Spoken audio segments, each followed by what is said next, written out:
Hello everyone, welcome back to FaMedieval, and today we're going to talk about castles and castle design in the Middle Ages.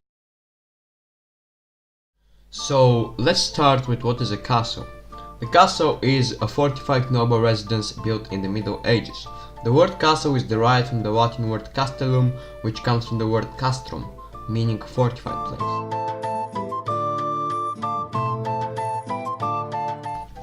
So now let's talk about the history and the emergence of the castles, like why they were built. Many believe that the emergence of the castles was a reaction in the constant attacks by Magyars, Vikings and Muslims, which led to the need of a private defense. The castle most likely evolved from a wooden home of a lord. In the 19th and 10th century, the lords started upgrading the structure by, for example, adding a moat or raising the building in stone, which was mainly a precaution against the fire pit in the hall, which was a threat to the wooden structure.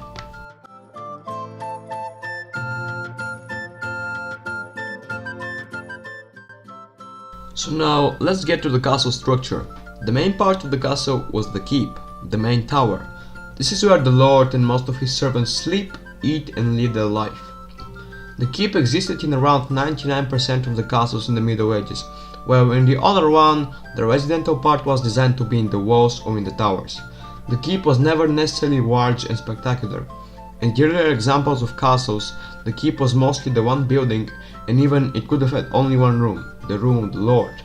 This room contained everything needed for a simple and secure life. There are quite a few historical examples of this, like Rockfleet Castle in Ireland or this one in Asturias. With the passing of the decades and the centuries, the keep continued to get larger and more richly decorated. It started including a great hall, servants' quarters, a solar, which is a separate room for the noble family, a chapel, guest rooms, and even a built-in cesspit. In the later centuries, the walls were almost always decorated, mainly with episodes of the lord's life, or perhaps the heraldic crest of his dynasty. But the keep couldn't hold everything and was not very defensible, which brings us to the next part of the castle structure.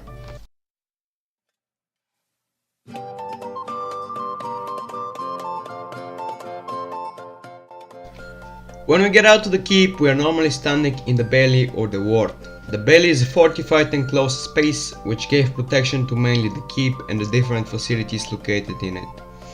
There could be more than one bailey in a castle, like we could see here in Karlstein Castle in Bohemia. If there were more than one bailey, the one closest to the keep would be called an inner bailey, while the others will be outer ones. The outer bailies, who are present only in larger castles of course, were mainly of defensive use. They were built and designed in the castle to make it harder for the attackers to break into the inner parts of it. In towns and cities, the outer bailey housed the most important buildings and craftsmen. For example, the blacksmith, the huntsman, the stable master, a chapel, and a few others. The inner bailey, as I said earlier, was directly next to the keep. It was the last line of defense against intruders and was usually separated by a moat and a gatehouse. It kept the stables, the kettle, sometimes a chapel if it wasn't already in the castle, and even a tournament arena. The bailey was a main part of the castle, but it wouldn't have been possible to have it without the next parts.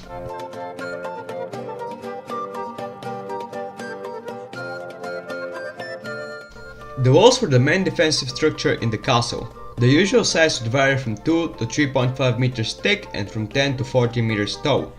The walls had to be thick enough to withstand a blow from a trebuchet or a catapult. If they were thin, it would mean the noble chambers could be in serious danger in case of a siege. When making the walls, they weren't just built on top of the ground. The builders would dig a trench down into the ground reaching a bedrock. This would give the walls a solid base. If there was no bedrock available, or if it was too deep to reach, they would dig the trench and fill the bottom of it with compacted and crushed stone. To hold the base, a batter was added. The batter was a distinct thickening at the base of the wall, which not only made it difficult for attackers to climb and besiege it, but it also helped distributing the weight of the stone, which enabled it to be built higher and thicker without the threat of collapsing. Now to the wall structure. The filling and the most inner part of the wall was the rubble core. It was made with stone and mortar, who are not perfectly placed together because that would have been too much work and was pretty needless. The outer part were the well-crafted and well-placed stone walls, which were 2 on each side. They were often covered with lime plaster and whitewash. Now that we know the structure of the walls, Let's get to what's on top of them, the battlements. The battlements usually had two parts, the walkway and the crenellations. The crenellations were composed of two parts too, the crenelle, which was the gap, and the mobon, which was the stone upwards part. Sometimes, in order to be more effective, a defensive feature called machiculations was added. A machiculations was a hoe supported by two corbels, which gave the defender the opportunity to hurl rocks, boiling water, or fire arrows at the attackers who were just beneath the walls. Some battlements also had arrow slits who helped archers to be able to fire without getting exposed.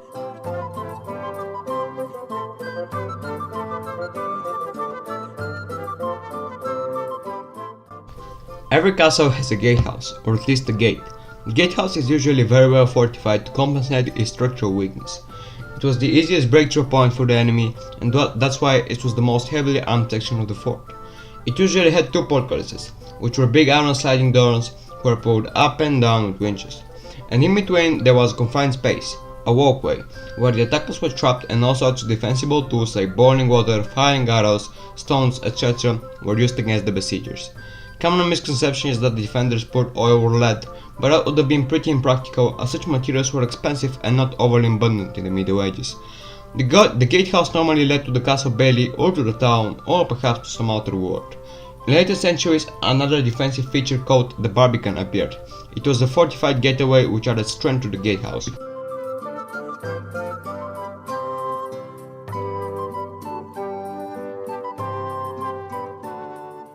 Another important component in the castle design to think about were the towers. They were situated mainly at and around the walls. The towers served different purposes, but of course the main one was defense of the whole place. The tower gives a much better ground and vision, and also better protection. Towers were also used for storage spaces or dungeons, or sometimes even as a living space for the nobility. Most of the guards and patrols slept in the towers too, so they could always be ready for an incoming attack. At their early emergence, the castle towers, like in the Norman Age, were mostly square and kind of small, but with the passing of the decades and the centuries, they became broader and most of them were round, which gave the defenders a better field of view. Also, a small tower that was on the end of the battlement walkway was called a turret.